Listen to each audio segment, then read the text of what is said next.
प्रणाम हुआ। खुश हो बेटा। मैं गोरखपुर से आया हूँ। 12 साल का। अपने लिए बात करनी है और सबसे पहले मैं धन्यवाद दूंगा इस धाम को, और जो स्वरूप आपने तंत्र का रखा है विशुद्ध स्वरूप, उसके लिए धन्यवाद है। और जो इस दरबार के माध्यम से एक एलोपैथी की पूरी तरह जैसे जड़ उखाड़ने की चल रही है, ठीक है। कोविड में जैसे हम लोगों ने देखा कि एक पूरी इन्होंने गंध मचा रखी थी और लोगों को मारने का काम इस पूरी एलोपैथी द्वारा हुआ है। तो उसके लिए जो चिकित्सा एक बहुत ही हाईली साइंटिफिक तरीके से यहाँ से हो रही है, तो मैं उसके लिए मानवता की तरफ से आपके इस धाम को धन्यवाद देना चाहूँगा। खुश हो बेटा, खूब प्रसन्न हो बेटा, खूब खुश रहिए। थैंक यू बेटा, खूब खुश रहिए। बाबा, सनातन के विरुद्ध कोविड के टाइम ही हमें पता चला, सनातन के विरुद्ध बहुत ऐसी आसुरिक शक्तियाँ विदेशी जो कार्य कर रही हैं। उनमें से एलोपैथी एक है, जिनमें से एक बैंकिंग सिस्टम भी है, अन्य भी बहुत सारे एजुकेशन सिस्टम भी है, और भी सारी व्यवस्थाएं। उसके बाद हमारी आत्मा से जो आवाज़ आई थी एक सेवा देने की, जहां हमें अपनी क्षमता मालूम थी, एक हृदय से पुकार उठती थी कि ये हम एक सेवा दें। तो उसके संदर्भ में मैंने थोड़ा भ्रमण भी किया, और वृंदावन में एक व्यक्ति से, एक एस्ट्रोलॉजर था वो, ठीक है, और उससे मुलाकात हुई। तो उसने देखा, वो स्वयं ही आया था, पूछा उसने, एक क्यूरियोसिटी थी एस्ट्रोलॉजी के प्रति, और मैंने प्रश्न रखे तो उनसे। तो मैंने इसके प्रति जो विजन था, जो सारी बातें रखी उसके सामने। एक हाइड्रोजन थेरेपी जो एलोपैथी के बहुत कारगर उसका विकल्प है, तो उसके बारे में मैंने विजन रखा। एक शिक्षा में जो रिसर्च का मैंने विजन रखा था, ठीक है। तो उनके साथ भी कुछ लोग थे जो इन कार्य में सहायता, बाद में उन्होंने बताया था कि वो सहयोग करना चाहते हैं, और लेकिन मुझे नहीं पता था कि वो बड़े नेगेटिव माइंड के लोग हैं, वो बहुत नेगेटिव माइंड के लोग हैं। और बाद में वो, अब सब आप जानते ही हैं, अब आपसे कहना ही क्या है। ठीक है बेटा, बात करते हैं। तो अब तो उधर से उच्चाटन जैसा है, अब तो ज़्यादा कोई भाव नहीं जुड़े, है ना, जहाँ का नाम ले रहे थे। जी।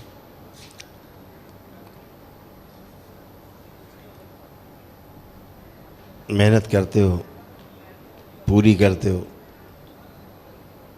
फल नहीं पूरा जो प्राप्त करना चाहते हो, और लोगों का वो आपसे उच्चाटन हो जाता है। जैसे आपका दूसरों से होता है, लेकिन लोग आपसे आते हैं पास में, लेकिन फिर बाद में दूरी बना लेते हैं, है ना। जी। वो क्योंकि साधना हर एक को नहीं भाती, साधना हर एक को नहीं भाती है जी। और साधना हर एक व्यक्ति कर भी नहीं सकता है। तो बहुत लोग लगता है कि विरक्ति की बातें करते हैं, उन्हें तो रस भरी बातें चाहिए, कथावाचकों वाली, जो सुनने में अच्छा लगता है। जी। तो 2 चीज़ें हैं लाइफ में, कि एक अच्छा लगना और दूसरा है अच्छा होना। तो जब साधक होता है वो अच्छा होने की बात करता है, जी। अच्छा होने की तरफ जाता है। जी। उसके लिए तमाम चीज़ें प्लस होती हैं, माइनस होती हैं। लेकिन कुछ लोगों को किस्से कहानी में रुचि है, अच्छा लगना वाला भाग, तो उसी मगन है। तो ऐसे लोगों से फिर अरुचि हो जाती है, और ऐसे लोग दूर भी हो जाते हैं, ठीक है ना। जी। वो बाबा, एक्चुअली इन्होंने अभी जो रास्ता नहीं दिखता है किधर जाए, एक भाव रहता है ना साधना का, वैसा। जी। तो किधर जाए, कौन सा रास्ता सही है, ये वाला अभी भाव पूरा क्लियर नहीं हो पाता था। अच्छा होगा, कर पाओगे सब साधना, ठीक है जी। वो और बताओ, कोई बात हो। और कुछ नहीं हुआ। मैं 9 तारीख से आया था, तो दीक्षा समारोह में ये मेरे ख्याल से ये मतलब लगा दीक्षा के समय, एक मंत्र दीक्षा का, एक T3 का, मैं दीक्षा समारोह में था, तो किसी ने उठा के दिया था। तो मैं कुछ शुभ संकेत समझ रहा था, लेकिन मैंने खोला नहीं इन चीज़ों को। क्या नंबर लिखा है इसमें? T3 और है मंत्र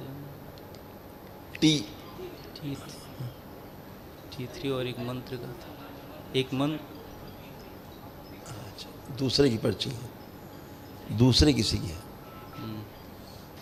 जुड़ो करो, ना हो सके तो सीधी दीक्षा में जाना, डायरेक्ट दीक्षा में। अच्छा, ठीक। पूर्णिमा में जैसे काशी में है तो सीधी दीक्षा में तुम जाना। बाबा एक छोटी सी बात और कहूँगा, हाँ। जैसे 31 अगस्त 2024 को शनिवार का दिन था, मैं वृंदावन में था। हाँ बेटा। तो इन्हें जो वो लोग थे उन्हें पता चल गया कि ये हमारे बारे में जानने लगा है या विरोध। तो उस समय मेरी जन्मकुंडली उनके पास थी। उस समय मेरी बुद्धि जो तत्व है उस पर तामसिक मंत्र का प्रयोग आया, जैसे ऐसा। उसके बाद से मेरी विजन करने की क्षमता, देखने की क्षमता, एक सेंसिटिव। हाँ, एक दूसरा चेहरा जैसा आगे आ गया है ऐसे।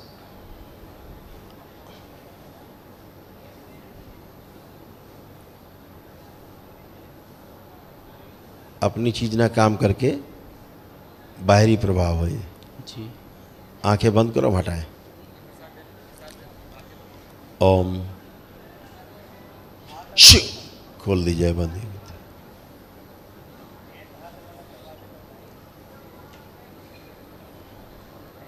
बैलेंस, शुद्धि।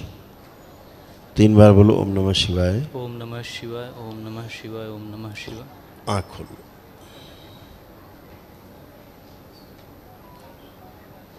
ठीक है, खूब खुश रहो, ठीक है। प्रसन्न रहो।